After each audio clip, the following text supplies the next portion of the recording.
بە یەکلیستیەوە لە کۆی 29 کورسی تەنها 3 کورسیان هێنا. ئێستا بە 3 لیستی جیا و 50 کاندیدەوە بەشدارن. ئاکۆ دەبێت لە 15 کورسی چەند بەدەست بێنن.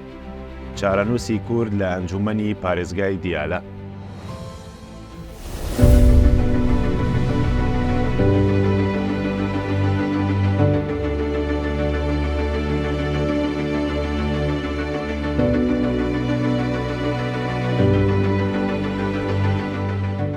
ئەوەی بەرچاوە دەنگی کورد بەردەوام لە ناوچە جێناگۆکەکان کەمی کردووە.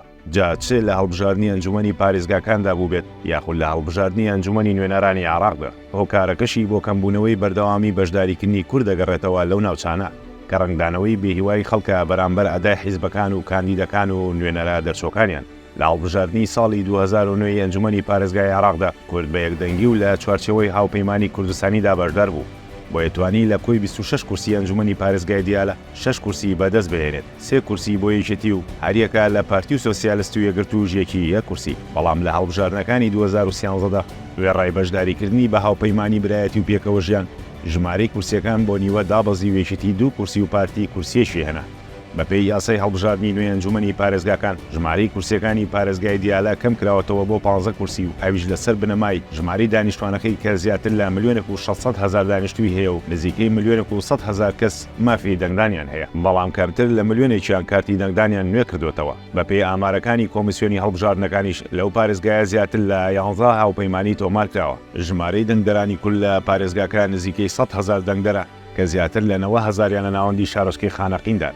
بەڵام ئەو 100,000 دەنگدا دابەش دەبێ بەسەر 50 کاندیددا کە یەکێتی نیشتیمانی کوردستان 30 کاندید و پارتی دیموکراتی کوردستان 16 کاندید و پارتی سۆسیال دیموکراتی کوردستانی 4 کاندیدیان هەیە. ئەوە بەبێ لە بەرچاوگرتنی ژمارەی ئەوانەی بەشداری ناکەن، چونکە لە هەڵبژاردنەکانی 2021دا زۆرینەی هەرە زۆری دانیشتوانی سعدیە و جەلە و لاومەندەلی بەشێکی خانەقین بەشداریان نەکرد.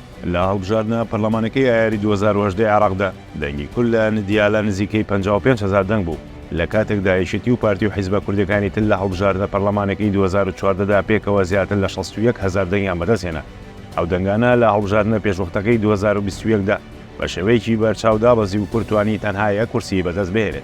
ئەویش کاندیدێکی یەکێتی بوو کە 21,722 دەنگی هێنا و کاندیدەکەی پارتی بە 8,873 دەنگ نەیتوانی کورسی بەدەست بهێنێت، واتە کورد نزیکەی 31,000 دەنگی هێنا. ژمارەی کورسیەکانی پارێزگای دیالە بۆ ئەنجومەنی نوێنەرانی عێراق 12 کورسی بوو، واتە جیاوازێکی زۆر لەگەڵ ژمارەی کورسیەکانی ئەنجومەنی پارێزگادا نییە. بۆ یەبوونی 50 کاندید و 3 لیستی جیاواز ئەگەرێکی زۆر دروست دەکات کە کورد هیچ کورسیەک بەدەست نهێنێت. پەرتەوازەی کورد لە پارێزگاکە بەڕادەیەکە حیزبی شوعی کوردستان دوای بێهیوابوونی لە یەک لیستی کورد بڕیاریدا هیچ کاندیدێکی نەبێت و پشتیوانی لیستەکەی حیزبی شوعی عێراق بکات.